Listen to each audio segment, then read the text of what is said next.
আসসালামু আলাইকুম। Fatema dairy farm, Pingna, Sarishabari, Jamalpur.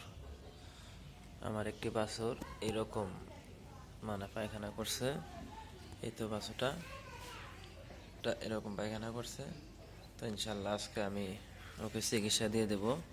আমরা মানুষ যে আমাশা হলে মেট্রো বা অ্যামোডিস, ফিলমেট এগুলা খাই, এগুলা হয়তো বা খাওয়াই দিব। এগুলা খাওয়া দিলে ইনশাল্লাহ ঠিক হয়ে যাবে।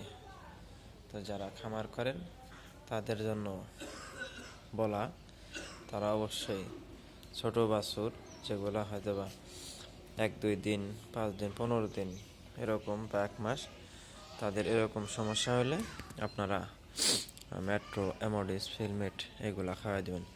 আমি এই বাছুরটারে হয়তো বা 4টা বা 5টা অ্যামোডিস বা মেট্রো খাওয়াই দিলে বা খাওয়াই দিব, ইনশাল্লাহ ঠিক হয়ে যাবে।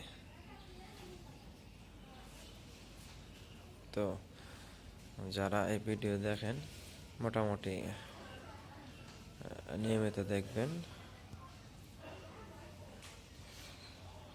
ভিডিও পাবেন ইনশাল্লাহ। আমি নতুন, তাই হয়তোবা ওইরকম কথা বলতে পারি না, তারপরেও যতটুকু সম্ভব আপনাদের জন্য বলতেছি।